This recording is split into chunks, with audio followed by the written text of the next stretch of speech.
Hi ho, hi ho. It's off to the Working Crass podcast we go. This is my wife, Lauren. Whistle while we work.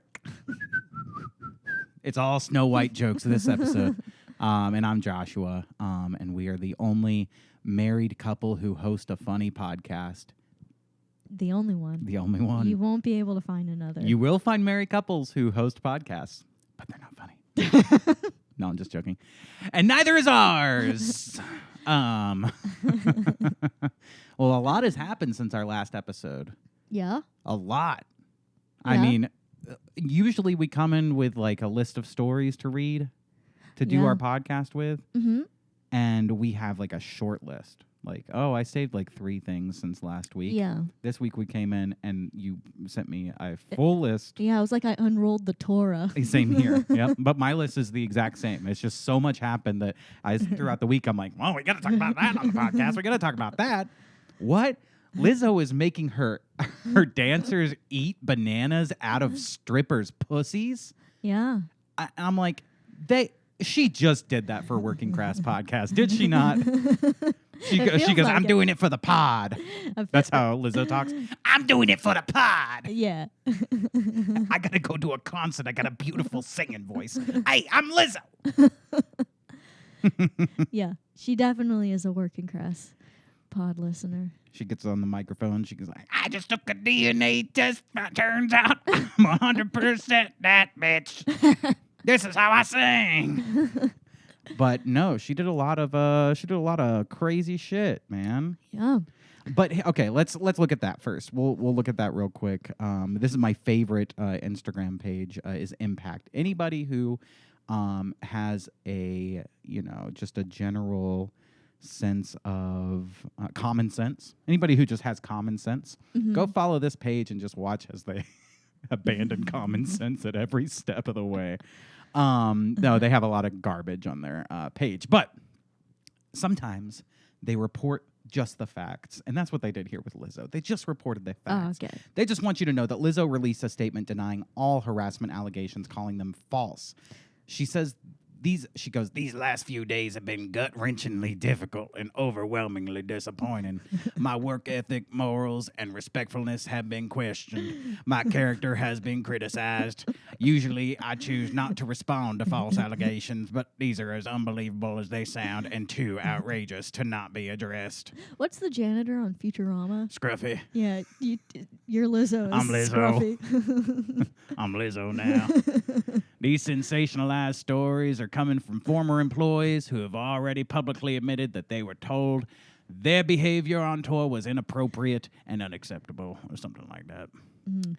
Now, what did she do, though? What did she do? Earlier this week, Lizzo was sued by her former dancers who accused her of sexual harassment, body shaming, and other allegations. Now, isn't Lizzo supposed to be the #1 against body shaming artist in the world?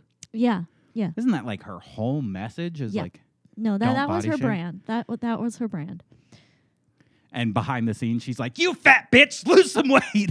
I guess. Well, maybe behind the scenes they're You over there, roll over here. I gotta tell you something. Well, it's probably behind the scenes. It's it's like the brand is you can be whatever you want to be, no judgment. But maybe there's a certain point where they're like, all right. Can't be this big. This might be a little too much. She's like, look, you can't be this big. She has, and this is true, and you can look this up. Lizzo has broken more stages than any music star in the history of ever. I think that's just rock and roll. That's just rock and roll, baby. Lizzo and her big old girl dancers. Lizzo, Here Come the Big Girls. Is that what it's called? Mm-hmm. Her show where she has the fattest woman in the whole world dance around and fall and breathe heavily. Yeah. And she has broken 3. I looked this up recently. She's broken stages regularly. Like the guy who builds stages, he gets a phone call every couple weeks, and he goes, "Lizzo again." Well, he's probably like, this is good business. yeah. He's like, ka-ching. He She's like, hey, it's Lizzo's team. And he's like, his eyeballs turn into money signs. He probably saw like these news stories and is freaking out right now. Oh, he's like, my business is about to go down the drains if this doesn't work out. No, here's the truth of how those music tours work, though, is they build that stage and then they tour with that stage. They pack the entire stage up and then they bring it on tour with them because they have to set up all of the equipment around it. So, because she plays stadiums, those stadiums don't have those stages set up in there. They bring all the equipment to build the stage for her every time. Right. I mean, it was somebody who spent their whole life crafting that stage with the right wood that their father taught them and his father's father taught. They have a special technique, and he goes, "You break my stage, my beautiful stage. You kill her. You try to kill her. This bitch Lizzo, she break my stage. She break 2 of my stages. She break 3 of my stages. I built 3 beautiful stages. I named them each Ella, Emma, and Anna. But she break Emma, she break Ella, she break Anna. What am I gonna do? My beautiful stages. My grandpappy would be so mad. I come from a long line of stage builders. Lizzo, you break my heart. You break my heart. You break my heart when you break my stage. Every time you break my stage, you break a piece of my heart.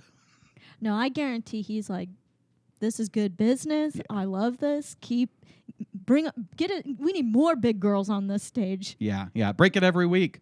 Yeah. I'll build you a new one every week. Yeah. The team that builds those stages, they've lost a lot of weight building stages. They've lost so much weight. They were all big uns too. She hired big people to build the stages. They're just lugging in steel I-beams. Yeah. Oh, man. Yeah. Anyway, Lizzo said all of the accusations were false. Well, I'm sure that's what her lawyers told her to do, because it would be stupid, not to do that. Of course. If she's being sued. Well, yeah. But no, sometimes in this, especially in the community that she's popular in, the first thing you do is you put out an apology, and it better be a good apology. And then all of your fans say that apology is not good enough. It's part of the process. You apologize. You apologize to everyone who was offended. Oh, I see. The fan base goes, that apology isn't good enough. We don't like that. You need to disappear for several months. Then after a long time, you come back, but you have to come back way more left-wing than you've ever been before. I mean, you have to come back and you have to be like, universal basic income is the name of my tour. And like, you have to be, and then they'll accept you. But that's really the only way forward for her now. She has to apologize. She has to take a long break, and she has to come back more activist than ever before. That's the only way you're allowed to survive in the mainstream market. Does that make sense? Yeah. No, that makes sense. Am I wrong? No, I think you're exactly right. Because everyone tries everything else. They apologize and then it doesn't work. So then they, kind of go like, okay, well, I'll fuck y'all. And then they don't have any success except with like a fringe group of people that hate the mainstream anyway. Or they don't apologize and then they try to come back and people go, too soon, you can't come back. You didn't apologize. You didn't apologize the right way. They pull a Mick Jagger where it's like, not funny. Not sorry. Not sorry. Not sorry enough. Anyway, yeah, sexual harassment, a hostile work environment. One of them, one of the people who was claiming, here we go. She pressured them to take turns touching a nude performer's breasts, even after the dancer said no. And this was at a club in Amsterdam. She invited them to catch dildos launched from the performers' vaginas and eat bananas protruding from the performers' vaginas. And she asked one of the security staff and members to strip on stage. This sounds like fun. You want to be a big girl? I want to be a big girl. I'm sorry, but like when you become a super famous pop star, this is just what I assume is happening at private parties, like at the parties between the shows. I just assume it's debaucherous. Like she's one of the most famous pop stars in the world. I assume this is what they get up to. Sure. I mean, you should give your employees the option to opt out if that's not their thing. Sure, maybe bring your friends instead of your employees. Yeah. Like maybe, I wouldn't bring my coworkers to the strip I try club. and keep my work and private life separate. Yeah. No, definitely. Yeah. I'm not going to bring all my coworkers to the sex club in Amsterdam. But if you're touring in Amsterdam and you want to treat your dancers to a good time, you go, come out here and grab a tit. Well, I would just grab one of their tits, have some fun. Well, you gotta figure out which ones are the cool ones. And the cool and then ones, you invite them. You invite them because they're going to have a good time. Good advice. That is the best advice I've ever. As a matter of fact, if you have like a child, that's great advice to teach them. I always did that. You used to be required to invite everyone in the class to your birthday party, like at certain elementary schools. Yeah. It's like you can't give birthday party invitations to just some kids because some kids get their feelings hurt. And my mom would go like, well, then I'm not having everyone at my house. We're not having a party then. It's like, that's crazy. Only the ones where we can invite just certain kids. Only the cool ones. I don't want all those fucking kids at my house. Yeah. So you should be able to determine which one of your big girls are the cool big girls and which one of your big girls are, they're going to be a problem. If Lizzo, if you're listening to Working Crass podcast, and I know you are because you did all of this for us, I would love to take a trip to Amsterdam and grab some tits and catch some dildos and eat some bananas. Now was it the bananas that pissed them off too? See, this is what I think. I think that's the fat shaming part. That's the fat shaming. She They go, was like, bananas. You need to eat a fruit. Yeah. You need to put nutrients in your body. She almost made me eat a banana. I almost had something healthy. Banana? Why not an eclair? Yeah. Where's the eclair hanging out of strippers' vaginas? Yeah, where's the corn dog in the hoochie? Yeah. Where's the corn dog in the hoochie? I definitely think that could have been part of it. It was just a poor selection of food item. Yeah. Bananas? Hell no. It's like when you give a homeless person food and they go, can I have some, you're carrying like to-go food or whatever, and we're like, okay, yeah, here, I'll just give this to you. And they open it and they go, ugh, I don't want this. Yeah. Got anything else? Or it's like, you're in the office and everybody. Not every day you get to eat food out of a sex worker's vagina. I say be appreciative no matter what the food is. Yeah. Well, it's kind of like in the office when everybody like shares the fridge and then you pull out a lean cuisine and then the person is like, are you trying to like suggest something to me? And you're like, no, this is just what I brought today. It has nothing to do with you. Yeah. What? Have you ever been at work where you pull out your food and someone goes, what are you trying to suggest to me with your lunch? Yes, I have. What the fuck? I have. You're trying to suggest I eat that? Yeah. What? That makes no sense. What do you think you're doing eating your food over there? You're trying to tell me over here that I should eat what you're eating? Yeah. It's like a Tim Robinson sketch. Yeah, no. That's wild. I have experienced that. That's really weird. Especially like people who are vegan and then you're eating something that has meat in it. Oh. And they're like, what are you trying to suggest? Are you trying to pressure me? No, I'm eating my lunch. I'm just like, I'm eating my lunch. What the fuck are you talking about? That's wild. And I kind of want to be like, no, you're pressuring me right now. I think this is one thing that happened to you. This isn't like you started this with like, when this happened, it doesn't happen to that happened to you. No, it happens to everybody. This is a normal thing. This happens to everybody on a daily basis. No, my darling. No. No, it's an everywhere, every person thing. The dancers also alleged that Lizzo subjected them to an excruciating 12-hour audition rehearsal after accusing them of drinking before performances. She allegedly planned to fire and send them home if their performance wasn't good enough. Dancers didn't use the bathroom out of fear of losing their jobs. One dancer argued to Lizzo that they weren't drinking on the job. In response, Lizzo allegedly mocked her and fired her 5 days later. I mean, I don't know how long dance rehearsals typically go for, but for national tours. But I imagine they're long. They're long, and for a national tour. Yes, I mean this is nothing, and I don't know. Like she planned to fire and send them home if their performance wasn't good enough. That sounds about right. It just seems That like sounds about right for a national tour where you're a professional and you're selling tickets for, making millions of dollars, and you have a $1 million dance group, and you go, if your performance isn't good enough in this audition, you get fired, and I replace you with someone who can dance. Yeah, and who's willing to put in the work, right? But if she wanted to hire people who could dance, but this just seems like a regular kind of like work day with like 2 extra hours. Yeah, no, correct. We had to work. And if your job is to be a dancer, then... But Lauren, is she hiring normal dancers? Yes, Joshua. No, she's not. These are the future of dance. Okay, I'm asking a serious question. Answer seriously. When I try to set up a joke, I need the actual answer.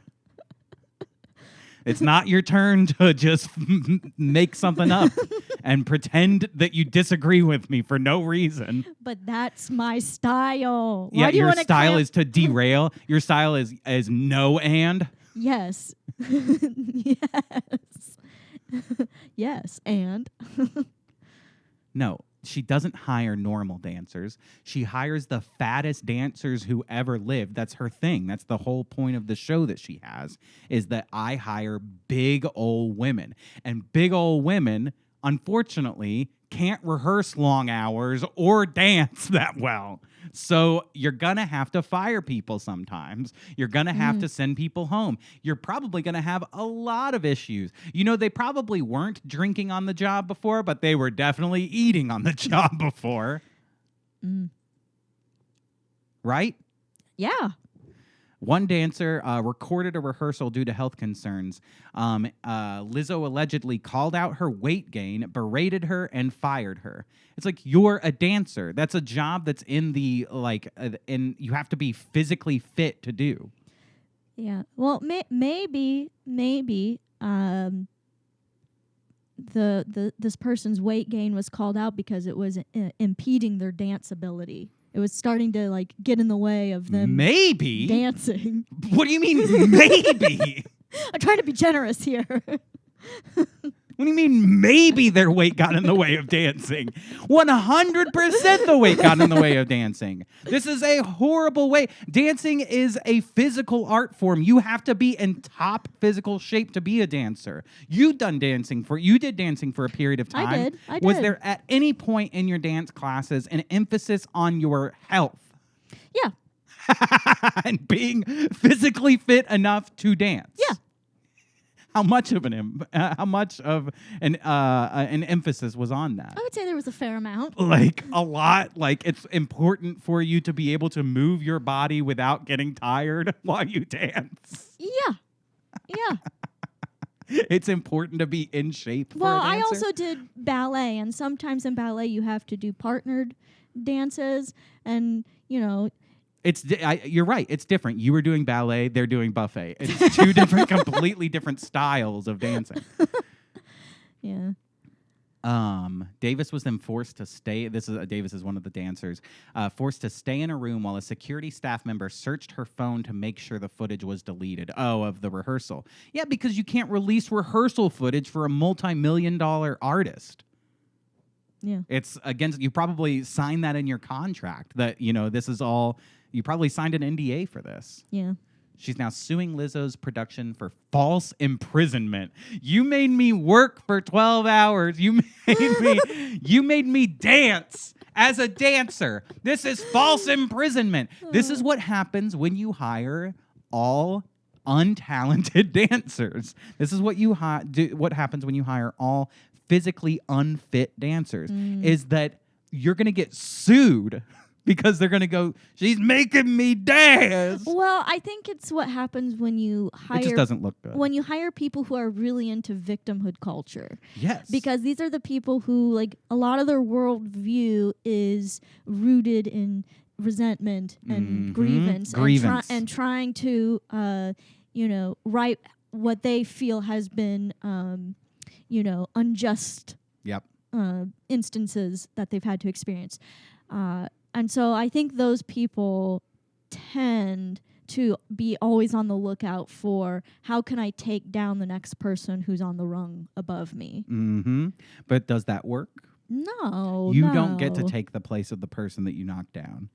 This is what I've said for a long time, is that that person, somebody who achieves any amount of success, they're like a tall tree. They're like a big oak tree. And the more success that they have, the taller they grow, the more beautiful, thick, and awesome that tree is, right?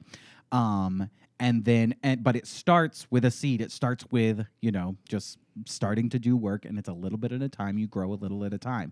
People think that by chopping down that tree, they get to take the place of that tree. Yeah. But no, you just chop down a tree, and now you have to grow from the beginning again. Yeah. It's not like there's spots there to be taken. People build their own opportunities. Opportunities are not given to other people. I mean, some opportunities are given to other people, but people earn those opportunities. They do things that then prove that they're the person for the job in some way, shape, or form. Yeah. Yeah. And that contributes to their growth. Yeah. You can't like somebody who's given an opportunity who can't perform or live up to that opportunity isn't going to grow at all. Right. And I also think if you're, driven by grievance and resentment, then you're probably like these tend to be kind of snaky people. And more likely to try to get out of work, to blame other people for all of their issues, to and to try to knock down people who are in power, who they see as in power. And any form of discomfort, they're going to see it as an injustice. Yep. Absolutely. The dancers also alleged that they experienced racist and fat-phobic discrimination at the hands of the company tour members. When asking for downtime compensation at a rate of 50% of weekly pay, they were told they were disrespectful before being offered only 25% by the accountant. What is downtime compensation at a rate of 50% of weekly pay? Does that mean when you're not working, you get paid 50% of what you normally get paid? I think so. That's at least what it seems like to me. So when I'm not working, I expect half of what I get paid during those hours. I expect to get paid for not working. Yeah. That is disrespectful. And also, you should be thankful for getting 25%. Yeah. While you're not, like, what the fuck? You get paid for not working? Yeah. In the lawsuit, they state only the dance cast, comprised of full-figured women of color, were ever spoken to in this manner. Well, they're the only ones that ask for 50% of their pay whenever they're not working. Yeah. Well, I would speak to them like that too. I go lose some weight. I think the downtime compensation might be for when they're not on tour. Then they need to find another job. I don't know what to tell you. When you're not on tour, you want to keep getting paid? Yes, I want to be a full-time big girl. I don't know. You should get paid for the hours that you work. And then when you're not working, you have to find, if that's not enough money for you, then you need to find something else to support your income, right? I mean, I think so. I guess like when you're teaching and you have summer off, I had two options as a teacher. You could get paid during your time. Like you can get paid everything that they pay you for the year during your time at school, and then over the summer they don't pay you at all. And it's up to you to either save that money or find another job over the summer, or they'll split your pay up into the full year, and so you're constantly getting paid, but you're getting paid less because you're per paycheck. Yeah. I mean, I feel like they would have something like that, but I don't know. I don't understand. Yeah. Anyway, and then they continue to complain about some of her other staff members and stuff too. The stunning nature of how Lizzo and her management team treated their performers seems to go against everything Lizzo stands for publicly. While privately she weight shames her dancers and demeans them in ways that are not only illegal but also demoralizing. And you know what? I bet the same thing happens by the people who run this account. Oh, definitely. I just, come on, she's super famous. This is what she gets to do. She gets to go to sex parties and grab tits and be wild. I always assumed just seeing her, she was just a wild bitch. She's just a wild, crazy bitch. Yeah. And she likes that. Yeah. Yeah. And that's her brand or whatever. I would assume if I went on tour with Lizzo for whatever reason, I would never, but I wouldn't fit on the bus. I'd be afraid of the bus breaking down constantly. I wouldn't want to stand on the stage. I'm afraid it's going to cave in at any moment. But if I ever did work with Lizzo on a tour, I would expect that we would get up into some debaucherous shit. Yeah. No, I think, yeah. You probably And so would. if there's an opening, Lizzo, it seems like there's going to be some openings. I'd love to come join. I guarantee you, I've never danced a day in my life. I can dance better than these big girls. I'm telling you right now. I just have more stamina. I could sit through a 12-hour rehearsal. I was in marching. Well, you're not sitting. You're dancing. I could dance through a 12-hour rehearsal. I used to march through a 12-hour marching band rehearsals. I'm pretty sure it's just as easy to dance for this lady, especially if the dance moves are what the fat girls do, which is just, just moving their arms. I mean, this is as much as a big obese person can do, right? I don't know. They may be able to move more than you think. No, I've seen clips of them. They're like slamming their pussies down in the ground. They break down to hell itself. They have to climb back up. Yeah. The devil has to put them in a cannon Yeah. and shoot them back up on stage. Yeah, it is an impressive feat of gravity. Yeah. Yeah. Yeah. No, look, I don't know what went on, so I think Liz is wild and crazy, but probably you want to give your employees an option to not participate if it's not their thing. Here's an idea. But I'm not the lawyer. Let the lawyers work this out. Oh, no. And what's really funny is after Lizzo said that, none of this happened, all of these girls who are accusing her of this went on CNN and did an interview. And they're like, we just want the facts to be the facts. And, we don't want this to be a thing we don't want this to be decided in the court of public opinion. I'm like, you're making online accusations of someone. That's what this is court of public opinion. You're going on the news and talking to the public and trying to sway their opinion. This is the court of public opinion. Yeah. Notice you chose CNN and not BBC. Yeah. Yeah. Very strange. Now, here's the idea. Here's the plan forward for Lizzo. Next year, 2024 tour. First show ever on the moon. On the moon. Then these dancers got no problems because their weight has just dropped a significant amount. They can move so gracefully. Lizzo on the moon, I'd love to see it. A Lizzo tour sponsored by SpaceX. Absolutely. Elon Musk shoots all the big girls up to the moon. Now, building a spaceship that's going to support all those big girls is going to be trouble. Bring in the stage guy. You break my spaceship. I work so hard on a spaceship. You break another spaceship. You're breaking my balls, Lizzo. You're breaking my heart. Anyway. No, I'm excited to see where Lizzo goes from here. Yeah. Yeah. Probably straight to Cracker Barrel. Anyway, so I did want to talk a little bit about, a little more about Barbie. We've probably brought it up the last couple episodes, but we're a podcast, and I look up to other podcasters. We started a podcast because we're fans of comedy podcasts. Yeah. I've probably listened to over 1,000 podcasts at this point. Yeah. I've listened to so fucking many. Yeah, me too. And we have heroes out there. I think Legion of Skanks is my number one. I love Legion of Skanks. Love Tim Dillon. Love what podcast do you like? And don't be sarcastic. Give me a real answer. Well, if I can't say the Hillary Clinton podcast, then I don't think I can answer the question. Jesus Christ. If I can't lie, I don't want to participate. No, all the ones that you named are also things that I truly enjoy. Yeah.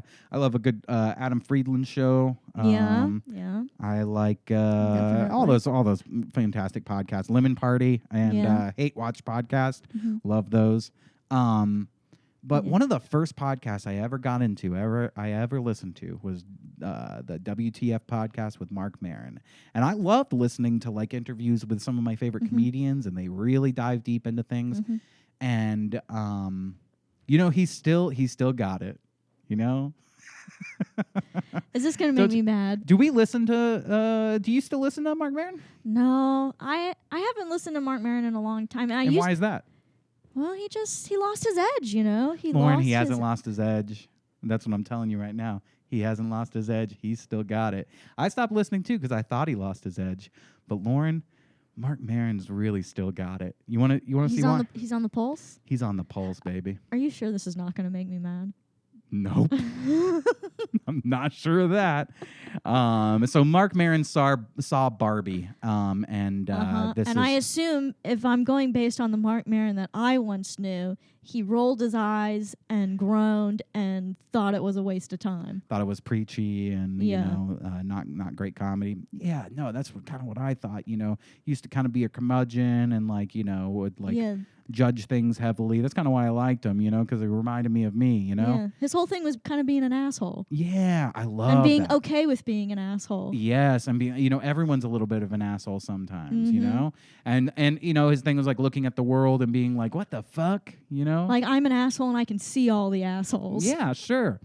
And he's still got it, Lauren. Let's take a look. Let's take a look at how he's still got it. All right. Barbie, and I thought, Hold on, let's turn it down a little bit. It's a little loud. All right, let's refresh this here.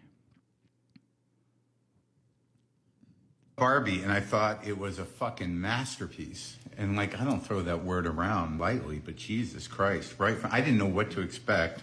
I wasn't even that excited about going. It's it does a fairly amazing thing to create a sort of broad-based entertainment product that applies to the entire spectrum, I think primarily of women, and then just seep it in progressive politics and basic feminism in a way that's funny, informative, and well executed in a context that is completely engaging is fucking monumental.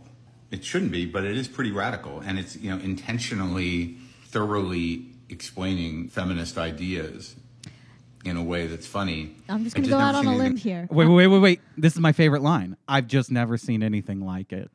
Lauren, have you ever seen anything in, pop culture and media that has pushed progressive feminist politics? Never. There's none. I've never seen anything like it. Nothing the last 5, 6, 7 years has existed like this before. Everything has existed like this. This is just more of the same SNL horse shit. No, I agree with him. I don't think anything like this has existed before. I don't even think any of Michelle Obama's books really captured the progressive engagement and feminism that the Barbie movie captured. Okay, well, Michelle Obama didn't make a comedy movie, but I expect that out of Michelle Obama's book. But what he's saying is there's nothing I've never seen a comedy that's able to explain feminist ideas and be fun and try to be funny. Which, first of all, I doubt it's funny. I really don't think it's funny. We haven't seen it, and we're going to read a little bit of the script here. We're going to read a monologue by one of the characters just to see how funny it is. But I just doubt it's funny. Yeah, I don't know. And I think it's really disingenuous to say I've never seen anything like this. I've seen nothing but garbage like this. Oh, I guarantee. I think Mark Maron is trying to get laid. Oh, yeah. I think this is he's got his eye on somebody who's really into the Barbie movie and has probably been posting a lot about it. Some I don't know, indie music chick is probably or artist or somebody out there. He's got his eye on and been talking to. Yep. This person's probably been talking all about the Barbie movie, so he did this. Yep. So that they can hook up. That's what I think. He's doing it to get some pussy. Yeah. And you know what? In that sense, he's still got it. He's still got it. He's still got it. Man, my voice sounds real muffled. It didn't sound unless Joshua, this is all sarcasm and it's just so subtle that we are missing it. I doubt it. Kind of doubt it. Especially based on he did a whole podcast about how cancel culture isn't real. It's all bullshit. I miss the old Mark Maron. I miss the old Maron. Don't like that new Maron. I like it. And I guess that's, the world is having the same experience on all different levels. And the comedy about men is inspired.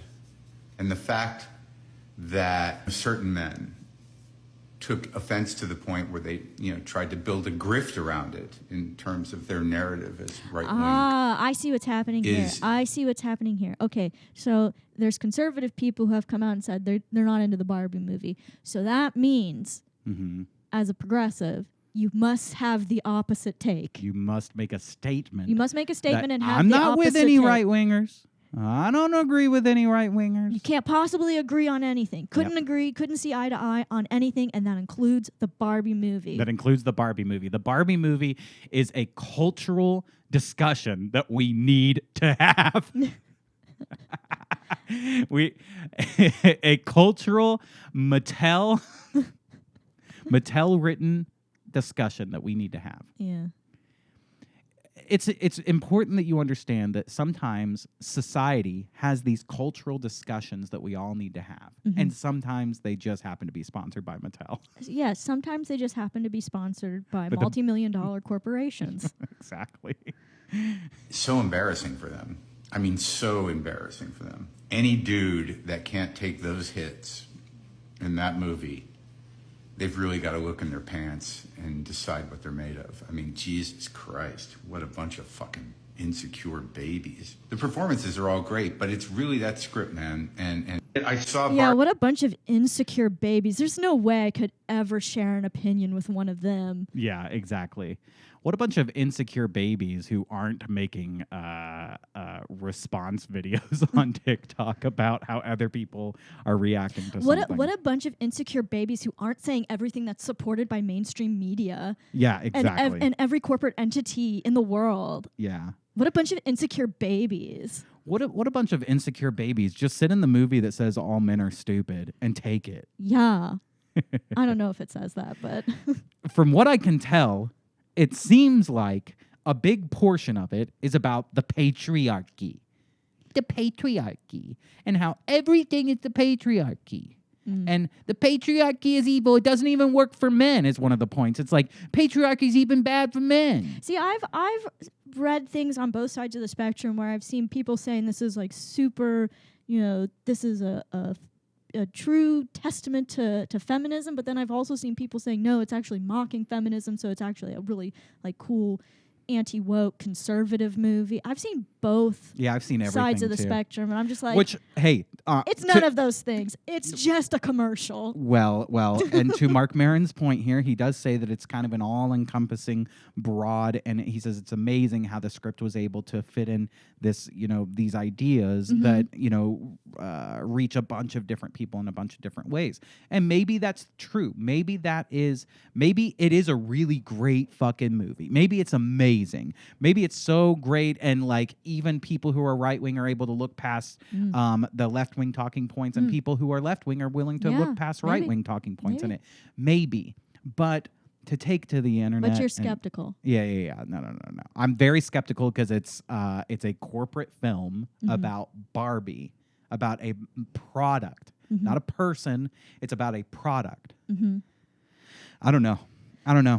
Let's find out, though. We can find out because right here we have a monologue from Barbie. The monologue that everyone seems to be saying that this is what really encompasses what's great about this film and what this film is really about. And so I want to know if you agree. You're the woman here. I shouldn't have an opinion on the Barbie movie. I'm a man, okay? I should have an opinion on the Tonka Trucks movie, okay, when that comes out. I want to know what you think about this this monologue here. So I'm going to read it here. All right. This Read is it to from me the and character. let's see if I get moved. I'm going to go in with an open mind. Go in with a very open mind. going We're in with open-minded an people open here at mind. Working Crass Podcast. Even though it seems like we might be closed-minded people who judge, we're also open-minded. I'm prepared to cry. Okay, here I'm we go. prepared to cry. Okay.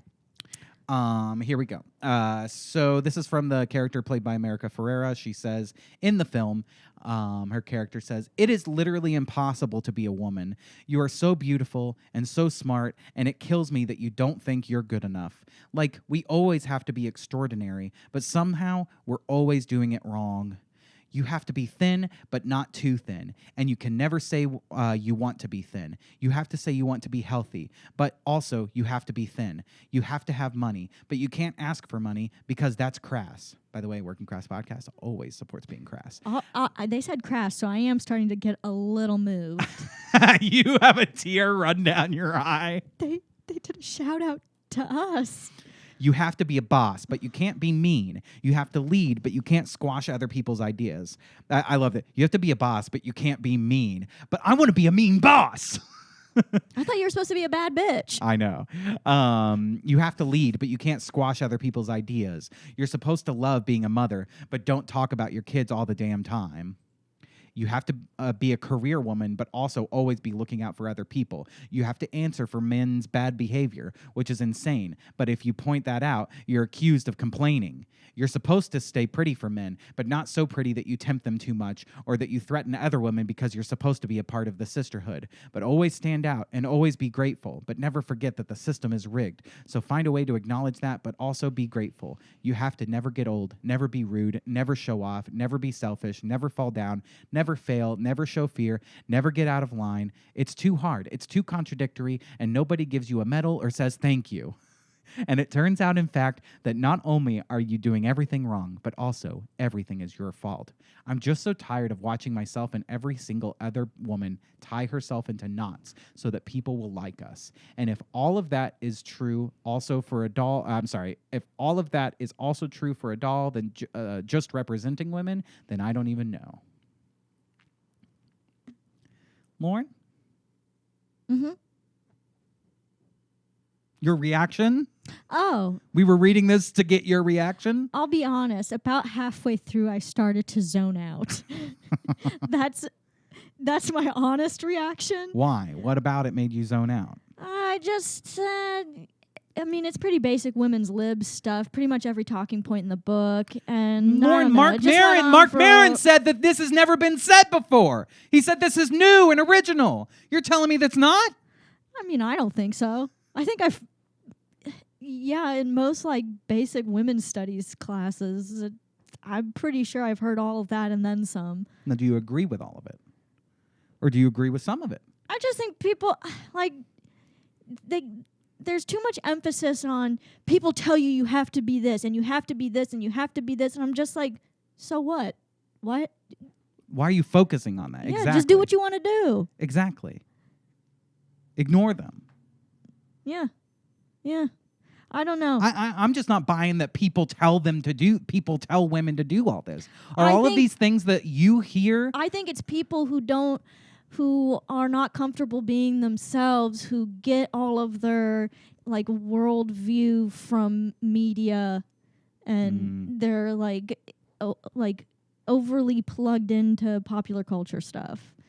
I think they're easily persuaded by sort of that groupthink mentality, and maybe, I don't know, I'm just not wired that way. Yeah. And so I just do what I want, and I march to the beat of my own drum. I'm just not buying that women are told to do this and women are told to do that. Who, when, where? Who's telling them to do that? Why aren't you calling out specific people who tells women to do that? I've never told another woman how to live her life, ever. I think every woman should be allowed to live their life however the fuck they want. Again, I'm saying this is And I think everyone else does too. I think this is all bullshit. I think this is all just in your head insecurities that you go, everyone's telling me I have to be this and be this. It's like, no, you're telling yourself that. Why not just ignore what everybody else says and just be yourself? Yeah. Well, I instead of complaining about everyone else. And then she even points out, it's like, oh, we always get accused of complaining. Then stop complaining. This whole thing is complaining, is it not? Yeah, this whole thing is a complaint. Yeah, I guess so. I get accused of complaining, and I'm sick of it. Why do I get that all the time? This whole movie sounds like a nag fest to me. I'm sorry. I'm sorry, it does. But what if at the end of this speech she just does a big fart sound?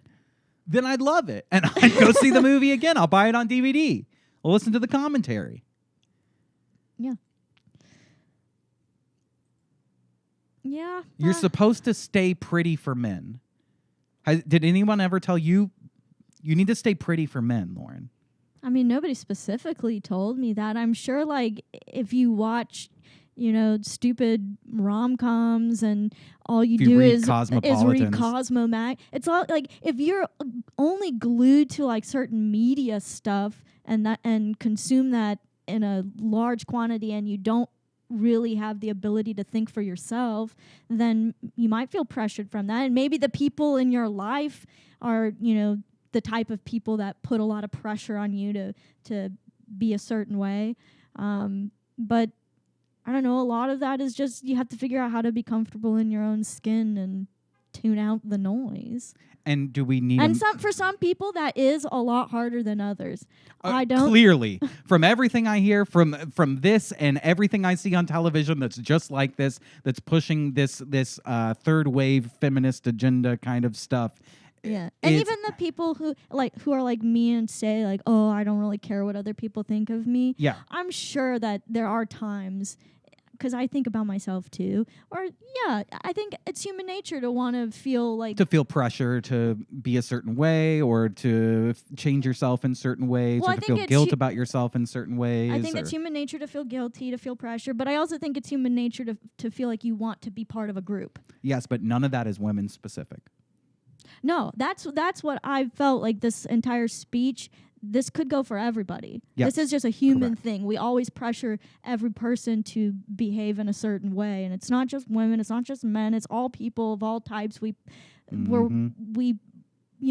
put pressure on people to be put in a box of how we think they should be. Yeah. And it has a lot, and all of those things tend to be contradictory. Yeah.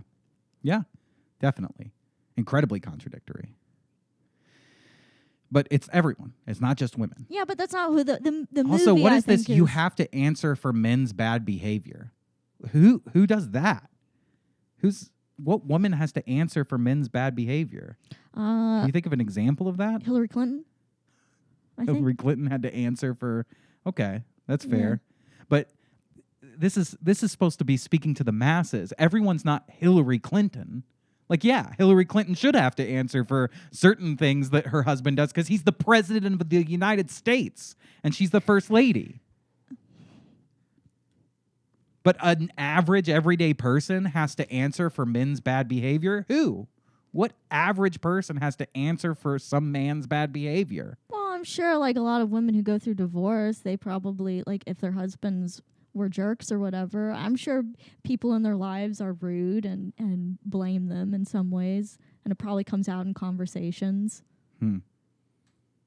That sounds like, I don't know. That sounds like an anecdotal, like, specific situation, and even then, why is that person? That doesn't mean that you have to answer for some man's bad behavior.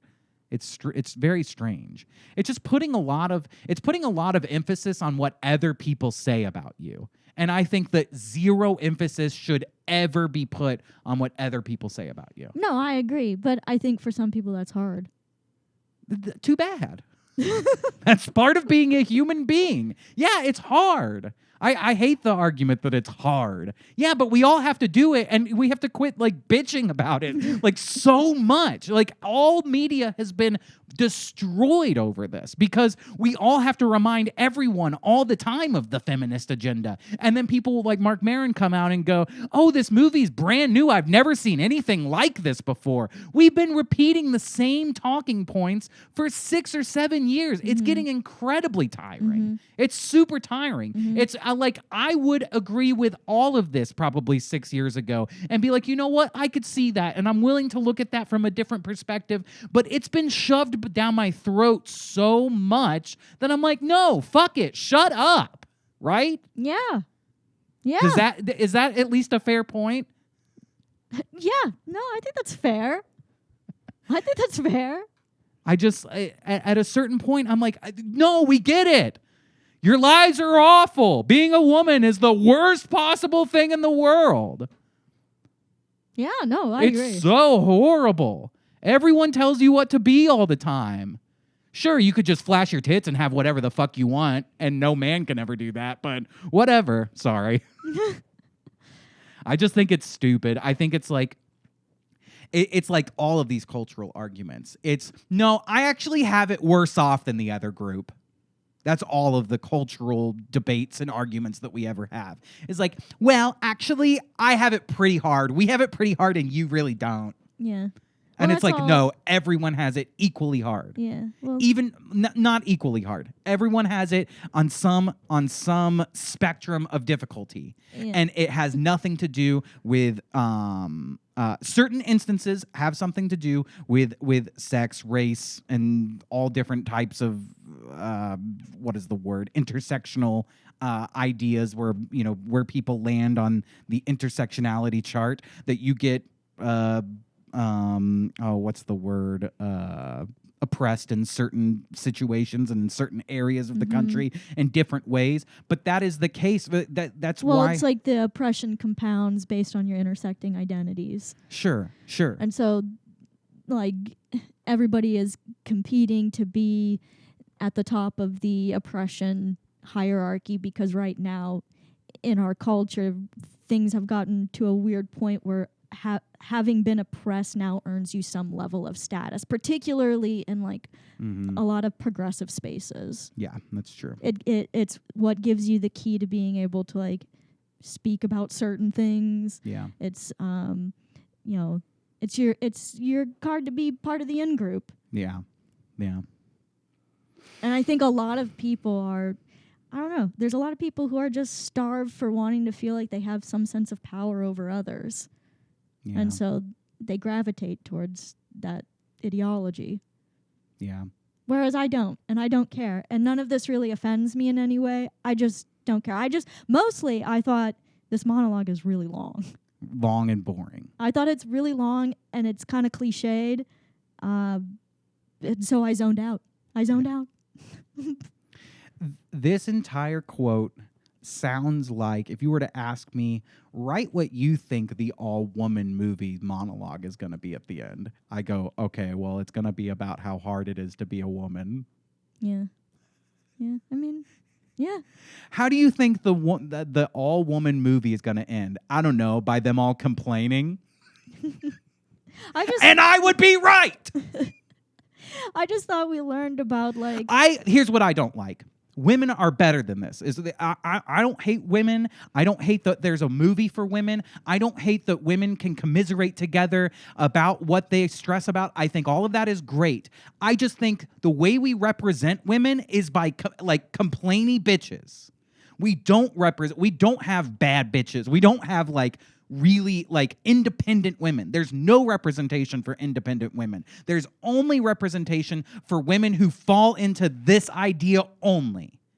And I hate that. I hate that because I meet different kind of women who disagree with this kind of stuff all the time. And they're great people, they're funny people, they're interesting people, but when I see women in media, I see the same woman represented over and over and over again. Do you? Yeah, I feel like right now in particular, the type of woman that gets portrayed in popular media tends to be kind of, the stereotypical progressive boss woman, I don't need no man kind of thing. But then they complain, and at the end they kind of do need a man at the movie. Like it's always like some kind of weird fucking. Well, I do want the hot man though. Well, it's all contradictions. Yeah. Always. Yeah. I don't know. I feel like on comedy shows like SNL and the women that are currently getting comedy work, I feel like they're all the same person. They all have the same thing to say. There's nobody there are interesting stand-up female comedians who push against those narratives, but that's it. And stand-up has always been an independent kind of thing, and they probably won't get booked on a mainstream thing so everyone can see them. You actually have to seek them out to find them. But I don't know. Yeah. I don't know. I'd like to apologize for getting so angry about this. I'm not really that angry about it, but I do get annoyed that women like my wife aren't represented on screen. And I thought this would piss you off more. You, in private, when the camera's not on, you go off. Oh, but we turn the camera on, you're like, well, some of it might make somewhat of a point. And then I look like an asshole. I needed you to call these women bitches. I needed you to call them fat. Where is the Lauren that is my wife off camera? Y'all should hear what this bitch says off the camera. Y'all should see what type of foods I'm putting in strippers' hoochies off camera. You're making me look like an asshole here. The next time we start a podcast, I'm playing something that's going to piss you off, and you are going to get pissed. Maybe I showed you this specifically to trigger you, and you go, yeah, I don't know. I stopped listening to it halfway through. That's the secret, ladies. This is the secret. This is my the secret. God. If you don't want to be triggered, if you don't want to be triggered, if you don't want to feel pressured, just tune out, zone out. I really didn't like, and that was the main thing about this is like the message should be like, oh, it's impossible to be a woman. You get told to be this and you get told to be that. And the message should be just stop listening to what other people tell you to be. Yeah. Yeah, I agree. Be yourself. And also, the message should be, don't just be who the Barbie movie tells you to be. Be who you are. Yeah. I also think the idea that it's impossible to be a woman is kind of a dumb concept because No, this is like a meaningless statement. This is like Right. one of those things that's like, it sounds good. Like, and I kept reading that all the women, this was in this that I read, that every woman who ever saw this movie stood up and clapped at the end of this monologue. Yeah. Every woman in the theater with me stood up and was crying and clapped their hands at the end. And I'm like, really? Really? See, Because this is so base level and so just kind of fucking, I don't know.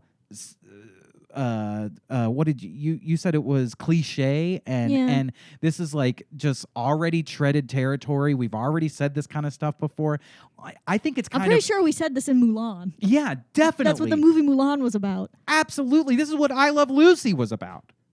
Well, No, if you really look back on it, like I don't know, I feel like I Love Lucy was one of the first things to be like, no, she's not just a housewife. She has the aspiration to do other things. in that sense, yeah. And you're for right, its time, it didn't go as far as we can go now because we've come a long way. But for its time, it was really progressive and transgressive you're right. of what the current expectations for women were. Yeah, no, you're right. We've been pushing back on. I just think it's stupid to be like, there's nothing like this. We've been pushing this in pop culture for the last 50, 60 years. Yeah. Like, yes, Mary women Tyler should be, Moore. Yeah, exactly. Yeah.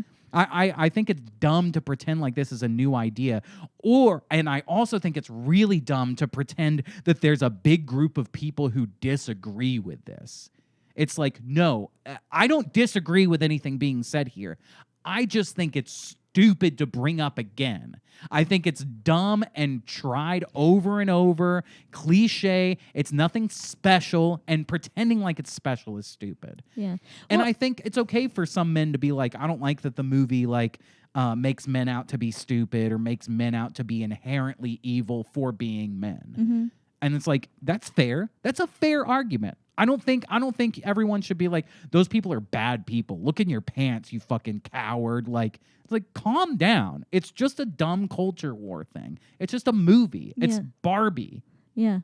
And I'm just going to say, I don't think it's impossible to be a woman. I think being a woman is just existing. That's just being. What's impossible is trying to conform to everybody else's expectations instead of just doing your own thing. Exactly. Yeah, absolutely. And that's easy. And most people understand that. You don't have to be told that in the Barbie movie. Although I guess some people do. I guess some people are super stupid. It just breaks my heart to think that a bunch of women stood up and clapped at this. None of them were smarter than that. None of them sat there and go, I've heard that before.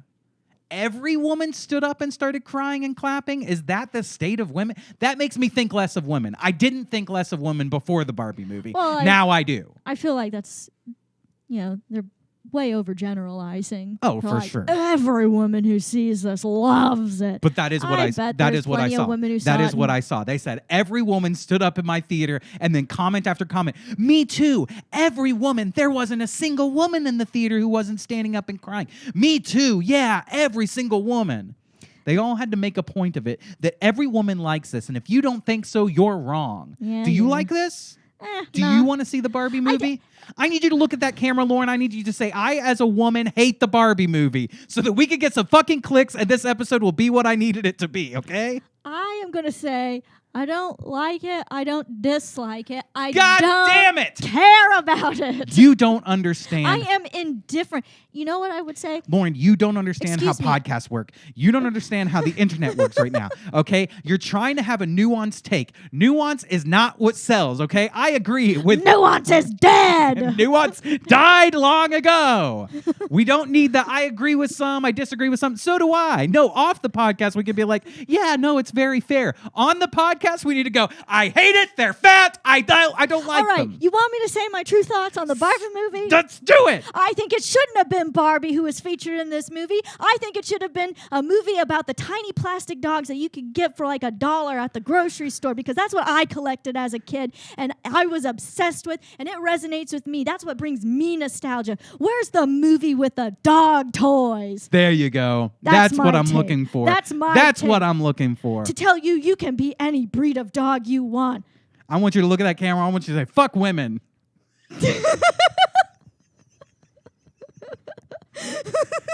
Lauren, we need these clicks. We got only 100 subscribers. We need 100 more by you looking at that camera. All that would take is you looking at that camera. You say, fuck women.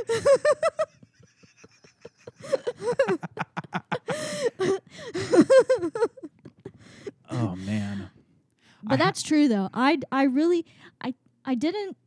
a couple Barbies that always like people would give them to me as gifts on like birthdays and stuff, but Yeah. they weren't really my go-to toy. What I was obsessed with really and truly was these little plastic dogs that you could get at the grocery store. You could also get them at like, I don't know, like a craft store like Michael's. Yeah. And they just be like different little types of dogs. And I would just collect like a ton. I had a giant box filled with them. Yeah. And then I would spend hours organizing them by breed, and I would make my mom take me to the library to get books about dogs and buy books about dogs, and I'd have to have them all organized, and then I'd be saying I'm hosting a dog show, and I have to find the perfect specimen among the plastic toys. Okay, would that have made a better movie than Barbie? Maybe not. You know what? Maybe I kind of want to see the Barbie movie now after talking to you. What about my other favorite toy, which was my talking globe? Oh, God. See, this is... I'm like, I want to see more women like Lauren in the mainstream media. And then she gets on there and she's like, my mom used to take me to the store to get a little doggy toy, and I love to play with the doggy toy. Well, you want to know a weird thing I did as a kid? Not really, but go ahead. This is doll related.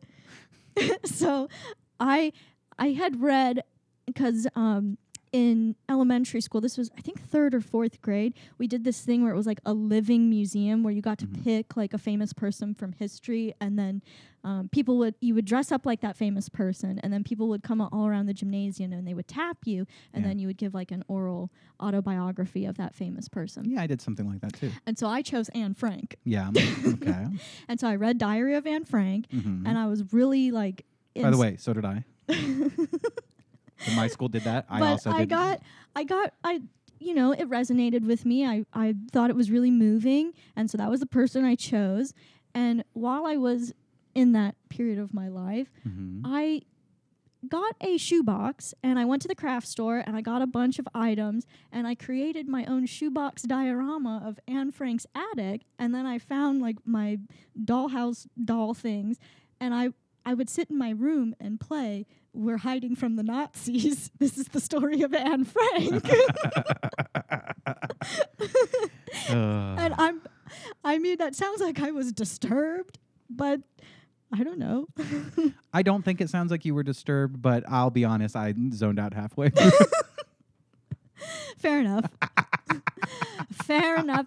I think the true takeaway from this is everybody should learn to edit their monologues. Yeah. No, I'm sorry. The true takeaway from this is that women should learn how to edit their monologues.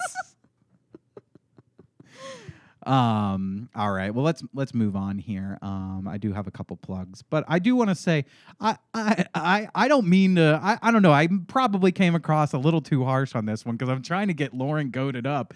But please, nobody go and find a clip of something that I said in this one and then cut it out of context. There was a lot of things I said in that last segment. As soon as it came out of my mouth, I went, I don't think that, and I shouldn't have said that. And that's podcasting for you folks. If you listen to a comedy podcast, understand that most of the things that come out of the mouths of the people on the podcast immediately after they go, "Oh, I don't mean that. I just said that," because it's fun to say. But I think if you enjoy the Barbie movie, good for you. You're a great person. And if you hate the Barbie movie, good for you. You're a great person too. I think everyone's great people. And what about? I think everyone deserves the right to just be themselves and be whatever. I don't hate anybody for anything. I love women. I'm married to a beautiful woman. And But what about your people like your wife who are indifferent to the Barbie movie? I just wish they would just take a bit of a hard stance so that we can get some more subscribers. I wish they would be a little more controversial with their takes when the camera's rolling, and then they can be nuanced off camera. You know what I'm saying? I wish they'd represent themselves as a tyrannical lunatic. Yeah. That's I'll what work I like. on it. I'll work on I it. need you, when the camera goes on, I want you to think I'm a tyrannical lunatic, and then that's the character you play on the podcast. Because that's what I play on the podcast, a tyrannical lunatic. But that's also what I play in my life on a day-to-day basis. Yeah. No. No. Anyway, let's do our plugs here. Folks, if you like comedy and you like stand-up comedy and you're a fan of stand-up comedy, then you should definitely, or if you're a fan of this podcast, you should definitely come check out my friend Byron and I, he's been on the podcast a lot, are hosting a stand-up comedy show. We got a lot of great bits. Lauren's a part of it too. It's going to be really, really wild. We've run shows in this city for a long time. So if you live in Chicago, you like the podcast, you like stand-up comedy, we have some of the funniest stand-up comics in Chicago on the Stripeline Comedy Showcase. It's going to have some stand-up comedy, some sketch bits. All kinds of wild, some music. music. Improvised antics, music. Yeah, we got a little bit of everything. It's a fun time. It's a really, really fun time. So if you want to get crass with us, this is Tuesday, August 15th at the Lincoln Lodge Theater in Chicago, Illinois. If you want to get tickets, that's at thelincolnlodge.com. So go get your tickets before they're sold out. I know it's a Tuesday night. Look, inject a little comedy into the middle of your week, okay? You'd be surprised what it can do for you to go in the middle of a week to a comedy show. It's at 7 o'clock.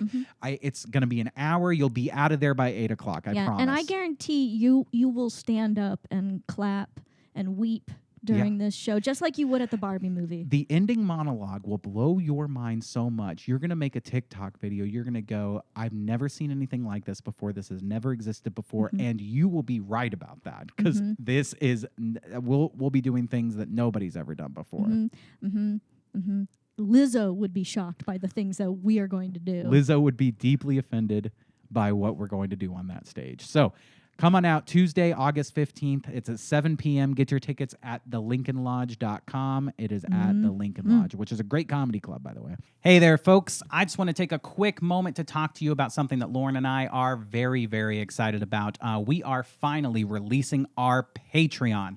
That's right. Crass Wipes are about to get an extra bonus episode of Working Crass podcast every single week. Not just that, a whole lot more bonus content that you're going to really love. But to celebrate the release of our Patreon, we are throwing a release party and you're invited. That's right. We're going to live stream our release party exclusively on YouTube on Saturday, August 26th at 8 p.m. Central Time. This will not be a normal episode of Working Crass podcast. You're not going to find it on your podcast apps. This is a special live stream event that you do not want to miss. We got special guests, we have music, we have comedy, and a whole lot more surprises. So don't miss out. You don't want to miss out on this event. Saturday, August 26th, 8 p.m. Central, over on our YouTube channel, youtube.com/@workingcrasspod. We will see you there. Be ready to party. All right, back to the episode. Cool. And then, let's move on to Am I the Asshole? So, all right. We got an Am I the Asshole here. Am I the asshole for asking a female coworker if they could possibly leave me alone? This already sounds like me. But just not with a female coworker, just with any in coworker. general. Can you just leave me alone? Long story short, I'm not exactly comfortable around women, and I do what I can to minimize my interactions with females as much as I can. This guy Healthy. hated the Barbie movie. This guy, worse than me, worse than the things I said, okay? I'm not exactly comfortable around women. I just picture an autistic guy for this. I don't know why. Yeah. I'm just not comfortable around women. Yeah. And I minimize my interactions with females as much as I can. Like a woman comes walking down the street and he crosses the street yeah. like a Yeah. Has nothing to do with capabilities or anything. I just get extremely uncomfortable. Cooties. Mostly. This could just be a guy with like low self-esteem, right? And then he sees women and he feels uncomfortable. He doesn't want to be judged by women. Yeah, this could be a 4th grader in disguise too. We have a new hire that has been trying to get to know people around the office better, and I happen to just excuse myself when she comes around. Excuse me, I farted. Excuse me, I have to go to the restroom. I have diarrhea. I have to go. Thankfully, I work in the field a lot, so I'm often alone. So it does not happen often. But when I do come to the office, she keeps trying to befriend or talk to me. I'm civil and polite. I say hello, and I can handle idle chit chat, even if it's visibly uncomfortable for me. So, like, can you just be a nice person trying to get to know me and like asking what my name is and everything? Hey, so did you have a good weekend? My weekend was fine. Yeah, everything's going good. It's fine. You do anything fun? I went and saw the Barbie movie. Leave me alone. Leave me alone. Did you feel like you felt like you wanted to stand up and cheer at the Barbie movie too? 'Cause No. that's how I felt. No, I didn't. Oh man, It's just so weird. It's so weird to be like, I'm sitting there visibly uncomfortable as she tries to talk to me. It's like, dude, it's just a woman. Just talk to her. It's just a person. So weird. So weird. Have you ever had anyone act like this around you? yeah, a child. A grown adult? They're though? like, ew, girls, gross. Yeah. Don't talk to me, girl. Ew, girls drool. Ew, stay away from me. Girls drool, go away. Little gay boy. Ew, stay away from me. You're Yeah. gross. I don't want to talk to you. I mean, I've never had somebody express like visible disgust I just love. towards me. He's definitely going to get rated the asshole on this Am I the Asshole? Because he opens this up with, so I hate women. And So I think all women should be locked in cages, Yeah. but so I really hate women.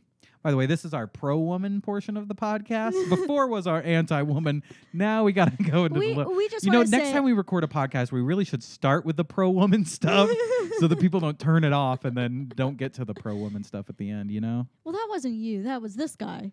We invited him on. Right. Oh, yeah. That was his voice that's kind of You sounded were like mine. reading his monologue. Yeah, and for those who are watching, he was dressed like me, looked a lot like me. He looked a lot like me. She brought this up with my friend in the office, and he explained the situation. And since then, it seems she has made it her mission to have me open up. On Friday, I asked if she could leave me alone, please, that I have no intention to become her friend or open up. She lashed out and called me a misogynistic asshole. I thought about it over the weekend, and it has been racking my brain. Am I really the asshole for not wanting to put myself in uncomfortable situations if I can avoid it? But the uncomfortable situation is just a woman who like wants to like talk to like a coworker who just wants to say like hello. Yeah, the uncomfortable situation is feeling disgust because somebody's a specific gender. Yeah, absolutely. That's literally his only problem with her is that she's a woman. Yeah. Yeah, this is, I mean, I think I'm never the judgmental one. I mean, I am on this podcast, but when we read Am I the Assholes, I'm usually very fair, but yeah, this guy might be a misogynist. I don't throw that word around a lot, but he literally doesn't want to talk to people on the basis of they're women, and I don't talk to women. Yeah. If I have to take her out in the field or help explain my drafts, I will push through since it's work related. I still get uncomfortable, but it is what it is. I forgot that he works in the field. In the field just means away from the office. But for a second, I thought he was saying he's going to like shoot her like a horse with a broken leg. Yeah, If I got to take her out in the field, I'll do what I have to do. I'll put her to pasture. Yeah. This sounds like a phobia. Yeah, no, like it this is a sounds like full on, like he's got a weird phobia. Like maybe when he was a kid, he was like beaten by a woman. Yeah. And, Yeah, maybe. And now he doesn't trust any of them. Yeah. Maybe this guy was, you know what I'm saying? Was what? I don't know what you're saying. But I stopped listening halfway through. If I have to take her out into the field or explain my drafts, I will push through since it's work related. I still get uncomfortable, but it is what it is. Those are situations I cannot avoid, but general interactions, I do not think it is wrong of me to limit those when possible. On the other hand, I also understand this is a me problem. I go to therapy, but that only does so much. It only does so much. I was correct. He's like, my therapist's a woman, so she could only do so much for me. Yeah. This is something rooted in trauma, and I'm not comfortable writing about it. I was correct. Yeah, something happened. Yeah. But then at that point, I'm sorry, but in order for this other person to not think you're a misogynist, you kind of, and I hate to be this person, you kind of have to tell them what the trauma, like you have to explain why you're this way. That's the only possible way to move past this awkward thing where it seems like you just hate people because they're women. Is you kind of have to be like, I'm uncomfortable around women because of this thing. And then that's what will make people click. That's why I think honesty sets people free. I understand that some people's traumatic experiences, they're not ready to be honest about them or talk about them yet.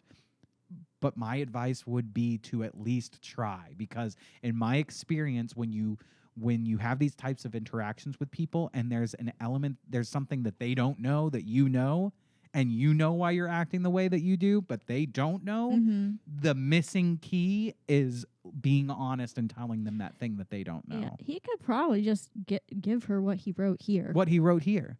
Hey, I have issues with women. It's related to trauma. I'm in therapy. I'm not comfortable really talking about it.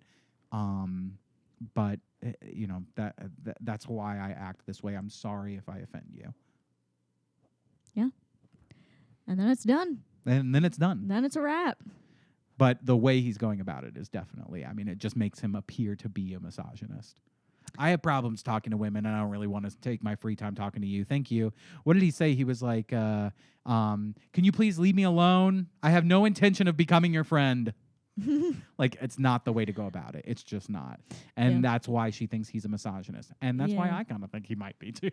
Yeah. Those are situations I cannot avoid. General interact. Oh, blah, blah, blah, blah, blah, blah. She should not be punished for my own issues. So am I the asshole? And then, of course, everyone thinks he is the asshole. This person says you need therapy. You will have many female coworkers. You will have female bosses. You will never have female employees because you won't get promoted until you fix these issues you have. You're limiting yourself and alienating your coworkers. This will be noticed. Good luck. Yeah. No, I completely agree. Yeah.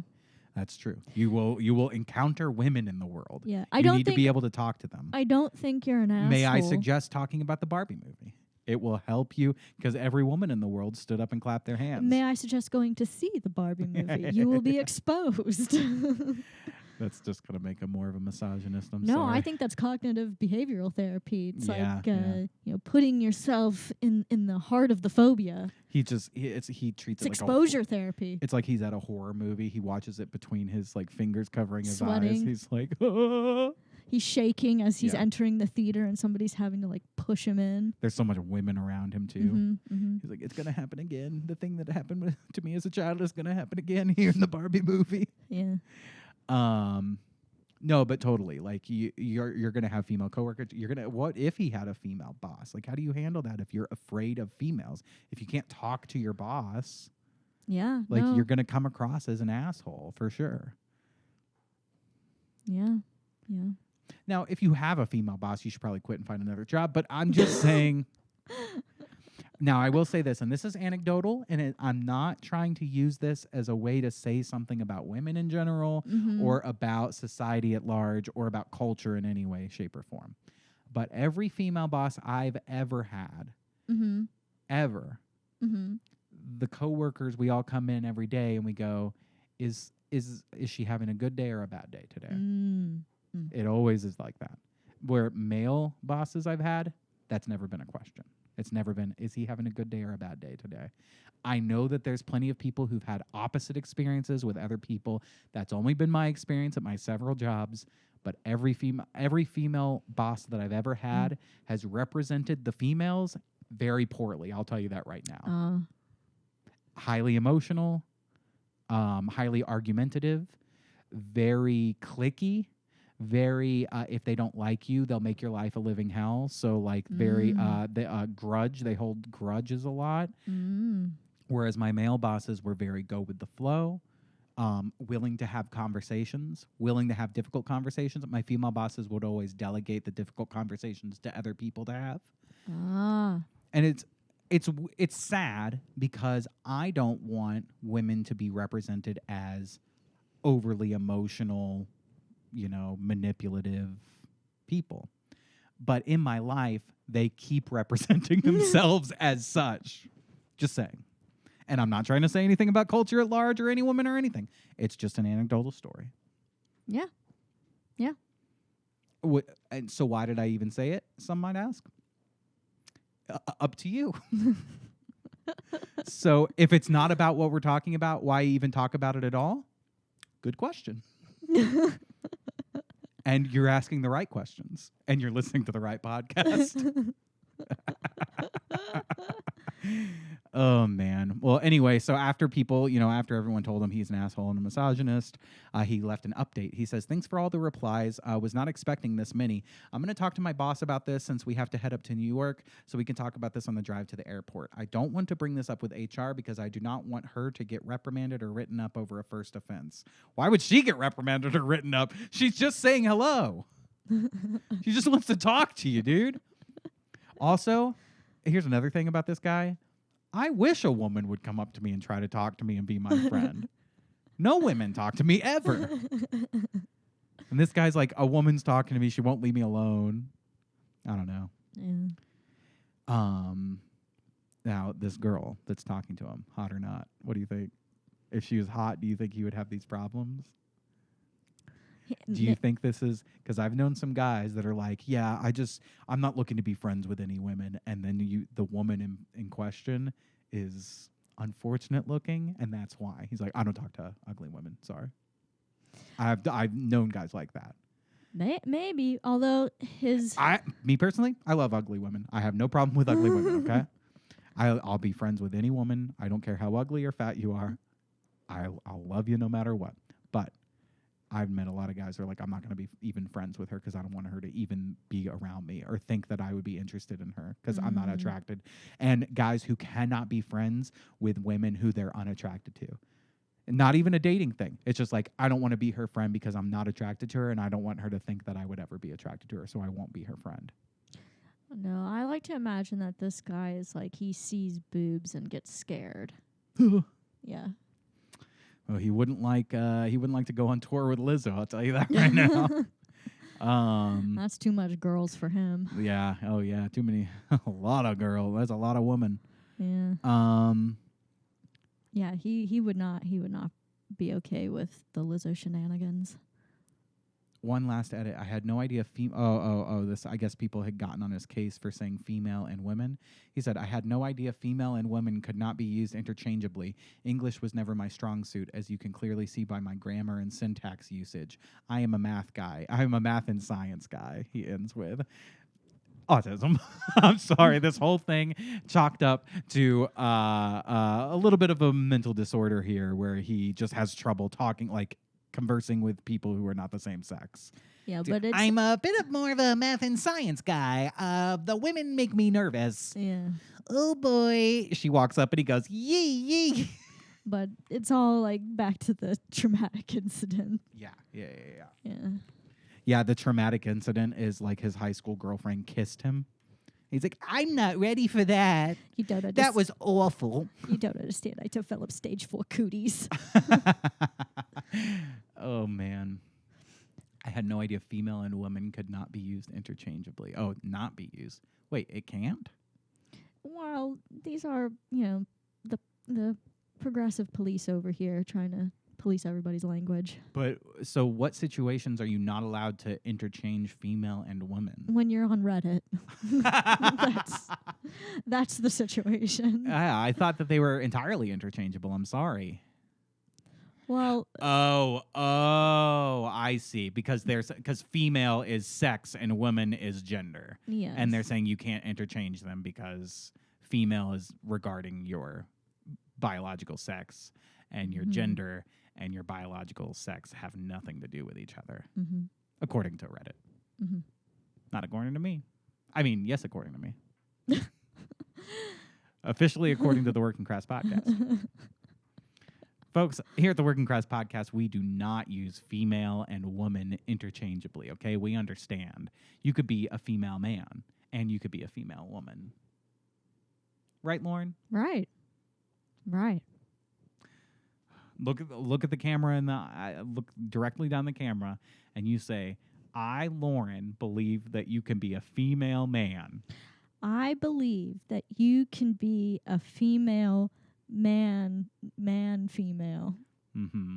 And how did that make you feel saying something that you don't believe in?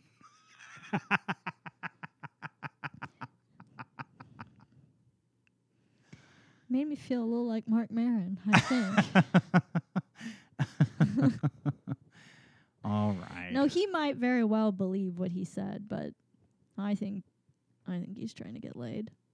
Trying to prove that he's with the in crowd and he doesn't have any of the opposite takes and there's no way he could ever share the opinion of somebody who's not in the same political category as himself. You see, I liked him because he was a nuanced guy. I feel like lately he's like lacks nuance entirely. Yeah. But yeah. Whatever. Well, folks, go listen and subscribe to WTF Pod, WTFpod.com. That's where you can get the best episodes of Mark Maron's What the Fuck podcast, where he interviews comedians, folks. Actually, I do want to take a quick look here because some of the most recent episodes are some of the best. Folks, if you like comedy and comedians, some of the biggest comedians in the world are being interviewed on WTF with Mark Maron lately. Like Gary Mule Deer, George Schlatter, Michael Rowe, Cillian Murphy, comedians. Lucas Nelson, Joanna Gleason. Clifton Collins Jr. These are great episodes, folks. Ben Kingsley, the famous comedian. All right, I skipped over a couple comedians there to make my point, but the comedians I skipped over are not my favorite comedians by any means. And he interviewed a lot of comedians back in the day, but now it is basically just like I'm interviewing like Hollywood bigwig kind of thing. Yeah. Ever since the President Obama episode, yeah, it's been like, now I'm a serious podcast. I guess I have like a lot of responsibility now with my podcast. Yeah. I just want to have a comedy podcast. There's no responsibility. I'm not telling anybody how to live their life. I'm not trying to enforce any of my ideas on anybody else. I just want to laugh and have a good time. And I want somebody to listen to it and have a little bit of a chuckle too. And then it's fun. I just want somebody's drive to work to be nice, Yeah. And not be boring. Yeah. Yeah. I want them to drive to work and get angry.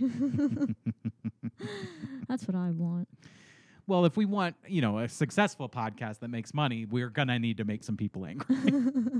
That's how you make money on the internet, Lauren, is you make more people you make angry, the more money you make. I guess I'm destined to be poor. I guess so. I'm destined to be poor. No, we're not, because I'm going to get you saying some wild things. You people at home should hear what this woman says in our home, in our house of God. And there's no microphones recording and there's no camera set up. Oh, man, the things she says about certain people. Ooh, Lordy. You should hear some of the words that she says that people should not be saying. I'll tell you that right now. Let's just say that, I don't know. Okay. Let's just say that this woman's favorite words are slurs. If you made a top 10 list of Lauren's favorite words, it would also be a top 10 list of the slurs you can't say online. But only Shakespearean ones. I bite my thumb at you, sir. That's Lauren's top favorite phrase.